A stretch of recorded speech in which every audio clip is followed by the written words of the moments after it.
KD group study में आपका बहुत बहुत स्वागत है। आज हम समुच्चय के प्रकार में उससे थोड़ा आगे पढ़ेंगे। तो चलिए अपना टॉपिक सीखते हैं। परिमित समुच्चयों की गणन संख्या। हमने पीछे बात की थी कि परिमित समुच्चय क्या होता है। उसमें हमने बताया था कि यदि अवयवों की संख्या सीमित हो तो आप उसे क्या कहेंगे। किसी समुच्चय में अवयवों की संख्या क्या हो, सीमित हो, तो आप उसे परिमित समुच्चय कहेंगे। कैसे समुच्चय कहेंगे? परिमित समुच्चय। अब परिमित समुच्चय से ही निकल कर आता है परिमित समुच्चयों की गणन संख्या। तो क्या होता है? Cardinal number of a finite set.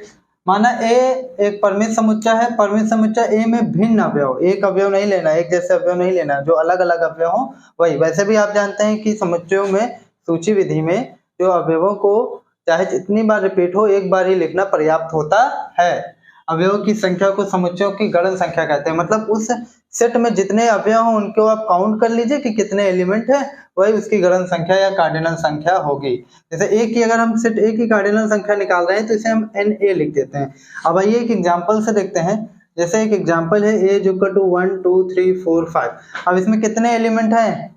5 element हैं। काउंट करिए 1 2 3 4 5, 5 नंबर है और 5 तो एलिमेंट भी हैं।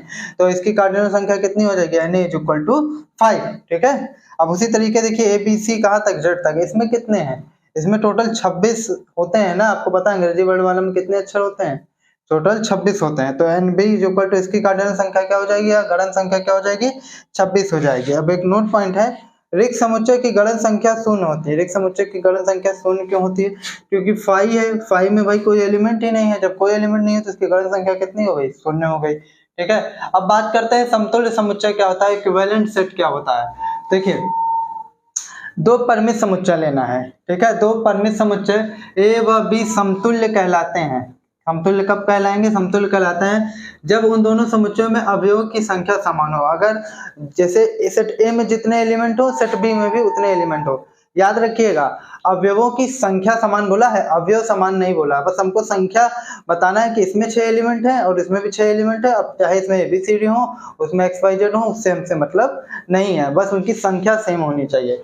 ठीक है। तो अगर आप इसे मैथमेटिकली लिखेंगे तो अगर कार्डिनल नंबर के फॉर्म में, तो अगर दो समुच्चय समतुल्य कहलाएंगे अगर A की कार्डिनल संख्या और B की कार्डिनल संख्या, या यूं कह लें A की गणन संख्या और B की गणन संख्या बराबर होंगे तो दोनों कैसे होंगे? समतुल्य समुच्चय होंगे। आइए एग्जांपल देखते हैं।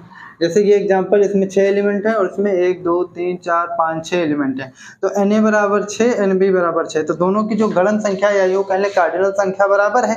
तो अगर दोनों की कार्डिनल संख्या कितनी है? 6 है। तो इसलिए क्या A और B क्या होगा? समतुल्य समुच्चय। मात्र आपको संख्या से मतलब है, मतलब इसकी जिसमें जितने एलिमेंट हो उतने ही एलिमेंट उसमें होते हैं। तो हम दोनों को क्या कह देंगे? समतुल्य समुच्चय। दूसरे फॉर्म में अगर सेट A की कार्डिनल संख्या और सेट B की कार्डिनल संख्या इक्वल है, कार्डिनल नंबर इक्वल है या गणन संख्या इक्वल है, तो हम लोग उसे क्या कहेंगे? वो कैसा सेट है? समतुल्य सेट है या इक्विवेलेंट सेट्स है। ठीक है। नोट पॉइंट है कुछ। समतुल्य समुच्चय ए, देखिए समतुल्य समुच्चय को आप इस तरीके के सिंबल से प्रदर्शित करते हैं। मतलब जैसे अगर मुझे यहाँ लिखना होता कि A और B समतुल्य है तो मैं इस तरीके का सिंबल बना देता, तो एग्जामिनर हमारे ये समझ जाते कि A और B क्या है? समतुल्य समुच्चय। मतलब दोनों में जो अवयवों की संख्या है वो क्या है? सेम है। ठीक है। समान समुच्चय समतुल्य होते हैं परंतु समतुल्य समुच्चय समान नहीं हुआ। समुच्चय हमेशा समान नहीं होते। थोड़ा सा इस टॉपिक को आप थोड़ा समझ लीजिए। ये आई होप आपको ये समझ में आया होगा। अब इसको मैं रफ कर रहा हूँ थोड़ा सा आपको कुछ समझाने के लिए। देखिए क्या बात कर रहे हैं ये कि समान समुच्चय समतुल्य समुच्चय होते हैं। समान समुच्चय क्या होते हैं? जो सेट A में जितने एलिमेंट हो जो हो सेट B में उतने ही एलिमेंट वही होने चाहिए।